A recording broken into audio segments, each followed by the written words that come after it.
आज के जब समय में देखते हैं तो जातिवाद आपको छुआछूत के रूप में सामने नज़र नहीं आएगा, वो हवा में है। आप उसको महसूस कर सकते हैं, आप उसको सांस में ले सकते हैं, लेकिन आपको दिखाई नहीं देगा।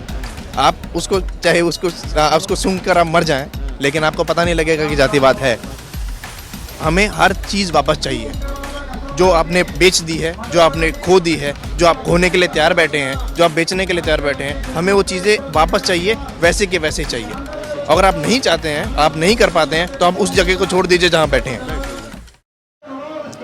बाबा साहब डॉक्टर अम्बेडकर ने कहा था कि शिक्षा शेरनी का वो दूध है जो पिएगा वो दहाड़ेगा। लेकिन अगर इस दूध को कोई पी ही ना पाए, लोग समझ ही ना पाए कि शिक्षा होती क्या है, शिक्षा व्यवस्था के क्या मायने हैं और शिक्षित होकर आप क्या सवाल कर सकते हैं, ये काम बहुत सालों से हो रहा है, सदियों से हो रहा है। और ऐसा ही एक नीति मोदी सरकार ने बनाई है, न्यू एजुकेशन पॉलिसी, नई शिक्षा नीति। उसके खिलाफ दिल्ली के जंतर मंतर पर प्रदर्शन है। और यहाँ मुझे एक दिल्ली यूनिवर्सिटी के स्कॉलर मिले हैं, संदीप चोपड़ा, जो पीएचडी कर रहे हैं दिल्ली यूनिवर्सिटी से। तो इनसे हम समझेंगे कि शिक्षा के ऊपर क्या हमले हुए हैं और शिक्षा हासिल करना क्यों ज़रूरी है। तो संदीप, नई शिक्षा नीति से क्या दिक्कत है? सर, नई शिक्षा नीति से सबसे बड़ी हमें दिक्कत है शिक्षा का प्राइवेटीकरण करना। यानी कि जब संविधान लागू होने के बाद से अलग अलग कमेटीज़ और कमीशंस के थ्रू दबे कुचले तबकों तक शिक्षा पहुंच पाई थी, उस शिक्षा को दबाने का काम आज के दौर में सरकार कर रही है। इस बात को हम नहीं मना करेंगे कि पहले प्राइवेटीकरण का दौर नहीं आया था, लेकिन उस प्राइवेटीकरण के दौर में भी आरक्षण की मांग हुई थी। यानी कि अगर आप अलग अलग संस्थानों में काम करते हैं और अलग अलग जगह पे शिक्षा प्राप्त करते हैं, तो उसमें भी आरक्षण की नीति को लागू करने की बात हुई थी। लेकिन आज मौजूदा सरकार जो न्यू एजुकेशन पॉलिसी लेकर आई है, और ख़ास तौर पे हर एक साल पर एक ओपन एक्सेस देने के लिए, कि आप पहले साल में भी आपने ओपन डोर दे दिया, दूसरे साल में भी ओपन डोर दे दिया, तीसरे। आप इस बात को समझिए कि जैसे जैसे शिक्षा ऊपर तक जाती रहती है, दूसरे तीसरे पाँचवें साल तक, वो उतनी महंगी होती जाती है।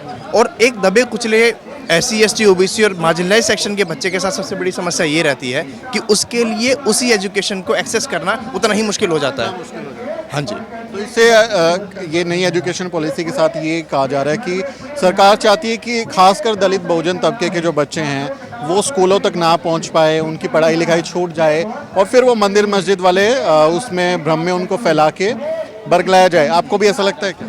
सर, मंदिर मस्जिद के अगर मुद्दों को अगर हम एक बार के लिए नज़रअंदाज कर भी दें और हम सीधा जाति आधारित समाज की बात करें, तो हम इस बात को समझें कि जो हमले हैं वो किसी भी धर्म में भी एक जाति पर होते हैं, यानी कि दबे कुचले समाज के लोगों पर होते हैं। पहले तो किसी भी कारण किसी भी तरीके से हम स्कूलों तक, विश्वविद्यालयों तक पहुंच गए, लेकिन अब आप इस तरीके से देखिए, और उस पहुंचने के साथ हम सरकारी नौकरियों में भी गए, जिसकी वजह से एक कहीं की तरीके से लॉबी चेंज हुई। लेकिन आप देखिए जिस तरीके से सरकारी नौकरियों में कटौती हुई है, कटौतियां होने के बाद इधर से इन्होंने प्राइवेटीकरण को जो बढ़ावा दिया है। आप देखिए पिछले कुछ दिनों पहले एक रेफरेंस के पॉइंट ऑफ व्यू से बता रहा हूँ कि कुछ लाख स्कूल जो हैं वो भारत में बंद हुए हैं, जो कि सरकारी थे, अलग अलग सरकारी कारणों से। आप किसी भी चीज़ को घाटे में दिखाकर उसे प्राइवेट सेक्टर को तोप देते हैं और इस तरीके से उसको आगे बढ़ाते हैं कि ये काम अच्छे से परफॉर्म नहीं कर रही है, प्रोडक्टिव एसेट नहीं है हमारे लिए, तो इसको प्राइवेटीकरण कर देंगे। तो इससे उसकी एफिशिएंसी ख़त्म हो जाती है, और एफिशिएंसी ख़त्म होने की वजह से और वहीं पर प्रॉब्लम क्रिएट होती है कि जो हम जैसा जो पिछले तबके से आ पाया था किसी कारण से, आने वाला फ्यूचर हमें धूमिल होता हुआ नज़र आता है सर। लेकिन ये इतना सारे खतरे होने के बाद, ये आशंकाएं होने के बावजूद, खासकर जो दलित आदिवासी बहुजन समाज से आने वाली जो लीडरशिप है वो एकदम मौन है। वो ना सड़क पे आ रही है, ना इस तरह का विरोध प्रदर्शन कर रही है, ना सदन में आवाज़ उठा रही है कि आप ये क्या कर रहे हैं। इससे तो हमारा बड़ा नुकसान हो जाएगा ना, उसको कैसे देखते हैं? सर, इस यहाँ पर हम दोहरी मार से जूझ रहे हैं सर। दोहरी मार से जैसे कहा गया था कि जब सड़कें शांत हो जाती है तो संसार आवारा हो जाता है, ये लोहिया साहब ने कहा था। तो अब हम जो लोग जो कुछ नहीं कर रहे हैं उन पर ना फोकस करके जो कुछ कर रहे हैं उन पर फोकस करें तो ज़्यादा अच्छा है, क्योंकि जो आवाज़ें हमारे लिए नहीं उठ रही हैं वो आगे भी नहीं उठेंगी। तो हम उन लोगों को, उनकी आवाज़ को और मजबूती दें जो आज काम कर रहे हैं।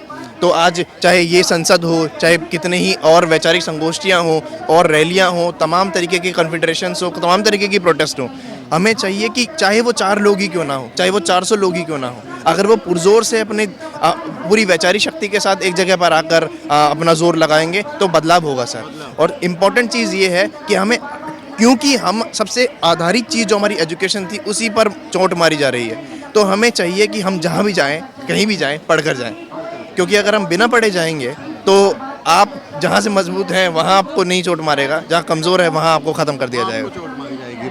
और ये मतलब संदीप, हम कभी कभी जिक्र करते हैं इस बात का कि जब हम स्कूलों में गए, स्कूल कॉलेज में पढ़ने की हमने शुरुआत की, हमारी पीढ़ी गई, तो स्कूल प्राइवेट कर दिए, स्कूल सरकारी सिस्टम बर्बाद कर दिया। अब आप सरकारी स्कूल में बच्चे नहीं पढ़ा सकते, आपको डर लगेगा कि वहाँ पढ़ाई नहीं होगी। अब हमारी जो पहली दूसरी पीढ़ी यूनिवर्सिटी में आई थी, जो हायर एजुकेशन में आई थी, जैसे ही उसने एंटर किया वो दहलीज लांगी, खासकर ओबीसी कमीशन लागू होने के बाद पिछड़े समाज के लोग आए, तब ये ज़्यादा प्राइवेटाइजेशन हो रहा है, तब ज़्यादा हमले हो रहे हैं कि ये पीढ़ियों को रोक दिया जाए। सर कुछ दिन पहले मैं सोच रहा था कि जातिवाद आज के जब समय में देखते हैं तो जातिवाद आपको छुआछूत के रूप में सामने नज़र नहीं आएगा, वो हवा में है। आप उसको महसूस कर सकते हैं, आप उसको सांस में ले सकते हैं, लेकिन आपको दिखाई नहीं देगा। आप उसको चाहे उसको सूंघ कर आप मर जाएं, लेकिन आपको पता नहीं लगेगा कि जातिवाद है। तो जो सिस्टमिक प्रॉब्लम है ये जातिवाद की, इन स्पेसिफिकली इन हायर एजुकेशंस, तो हम इस बात को समझें कि ये चीज़ें कभी से होती आ रही हैं। जेएनयू के पिछले दिनों जब बच्चों के मार्क्स काटे गए, 1 नंबर 2 नंबर बच्चों को मिले, तब आचार्य अब अंगूठा नहीं काटता, नंबर काटता है। नंबर काट देता है, अब तो गला काट देता है। हम रोहित वेमुला को नहीं भूले हैं सर, अगर हम उसको भूल जाएंगे तो हम ये भी भूल जाएंगे कि हम कुछ आंदोलन खड़ा करने लायक कुछ लोग हैं।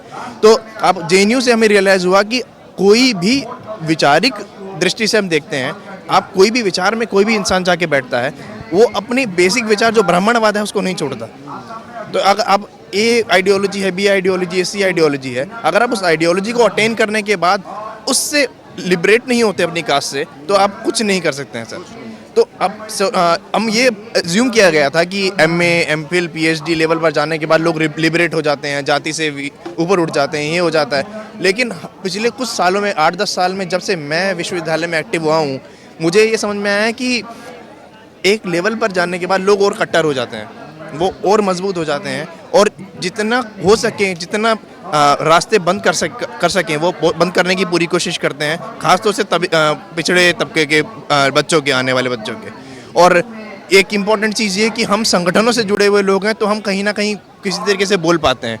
मैं उस एक आम बच्चे की बात करता हूँ जो बिल्कुल पहला ही जनरेशन का पहला लर्नर है, और वो एमफिल पीएचडी में कहीं आ गया है, और उसको इंटरव्यू में बैठ के ये बता दिया जाता है कि तुम्हारा तो होने लायक है ही नहीं टॉपिक।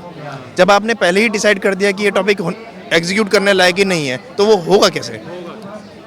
ये एक सिस्टमेटिक डिस्क्रिमिनेशन और साजिश इसको हम कह सकते हैं कि बहुत ऊपर से नीचे तक वो फैला हुआ है। संदीप, मैं संक्षिप्त में आपसे ये जानना चाहूँगा कि आप दिल्ली यूनिवर्सिटी में अभी पीएचडी कर रहे हैं, आपकी क्या यात्रा रही, और क्या अगर सरकारी एजुकेशन सिस्टम नहीं होता तो क्या आप ये अभी तक पढ़ाई लिखाई कर पाते? आपकी क्या यात्रा है? सर, मैं इस तरीके से देखता हूँ कि अगर ये वेलफेयर स्टेट का आइडिया, यानी कि नेशनलाइजेशन का प्रोसेस नहीं होता, तो ना मैं पढ़ाई कर पाता, मैं नहीं, ना मेरे पिताजी पढ़ाई कर पाते, ना मेरी बहन पढ़ाई कर पाती, और मेरे आसपास में तमाम लोग जिनके घर की स्थितियों को मैंने नौकरियों से बदलते हुए देखा है, वो कुछ भी नहीं कर पाते सर।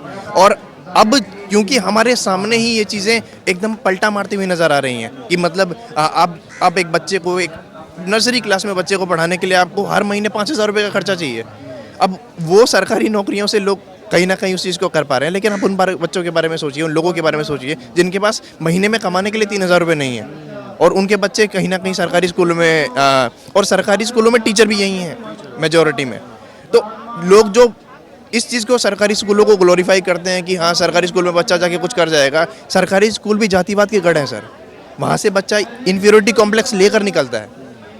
जैसे कहा जाता था कि जेल में जाकर एक क्रिमिनल हुआ इंसान भी क्रिमिनल बन जाता है, तो आप स्कूलों में जाकर आप देखेंगे तो वैसे जातिवाद के गढ़ हैं जहाँ पर इंसान बेशक जाति को ना सीखा हो, लेकिन इन्फीरियरिटी कॉम्प्लेक्स लेकर एक दलित पिछड़े तबके का बच्चा निकलता है। सुधार होने की गुंजाइश है, लेकिन सरकारी स्कूलों की ज़रूरत तो है, वो नहीं होंगे तो हमारे बच्चे पढ़ भी नहीं पाएंगे ना। एग्जैक्टली सर, मैं इस पॉइंट को बोलने के बाद ये नहीं कहना चाहूँगा कि सरकारी, हम लोग बाई प्रोडक्ट हैं सरकारी संस्थाओं के, हम लोग हैं इसीलिए क्योंकि सारी संस्थाएं हमारे लिए मौजूद रही हैं हमेशा, वरना हम नहीं पढ़ पाते हैं। तो हमारा आज के जो हमें ताकत लगानी है, जोर लगाना है, चोट मारनी है, हमें हर चीज़ वापस चाहिए जो आपने बेच दी है, जो आपने खो दी है, जो आप खोने के लिए तैयार बैठे हैं, जो आप बेचने के लिए तैयार बैठे हैं, हमें वो चीज़ें वापस चाहिए, वैसे के वैसे चाहिए। अगर आप नहीं चाहते हैं, आप नहीं कर पाते हैं, तो आप उस जगह को छोड़ दीजिए जहाँ बैठे हैं। एक आखिरी सवाल लूंगा मैं संदीप, बहुत सारे आप जैसे नौजवान जो हैं आजकल हिंदू बने घूम रहे हैं, है ना, उनको बड़ा हिंदुत्व का बुखार है,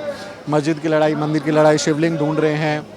ऐसे खासकर दलित, आदिवासी, पिछड़े समाज से आने वाले युवाओं के नाम आप क्या मैसेज देना चाहेंगे कि हमारी लड़ाई स्कूल की है कि मंदिर मस्जिद की है? सर बिल्कुल क्लियर कट आंसर है इसका।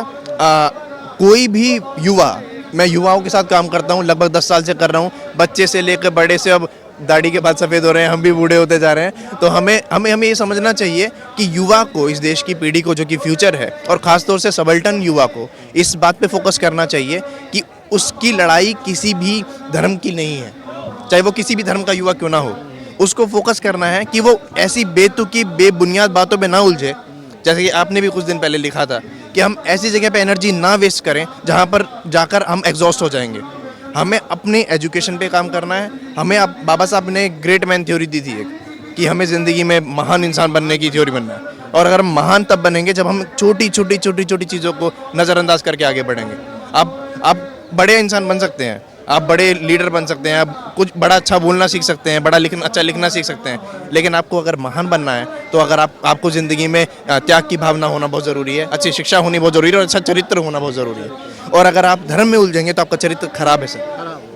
तो दंगाई नहीं बनना है, नफरती नहीं बनना है, आपको अच्छी शिक्षा हासिल करके वकील, इंजीनियर, जज या ब्यूरोक्रेट या जिस भी आपके विधा में आप पारंगत हो उसमें जाके करियर बनाइए। संदीप जैसे युवा की बात सुनाना इसलिए ज़रूरी था कि हमारे समाज के लोगों के लिए शिक्षा ही एकमात्र ऐसा द्वार है जो उन्हें मुक्ति दिला सकता है, और उस पर सबसे बड़ा हमला हो रहा है, तो ये बात समझनी होगी और आपको शिक्षा के अधिकार को बचाना होगा। संदीप से जो जवाब मिले उस पर आपका क्या कहना है, आपकी क्या राय है, कमेंट में लिखकर हमारे चैनल को सब्सक्राइब करना ना भूलें। अगले किसी वीडियो में मुलाकात होगी दोस्तों।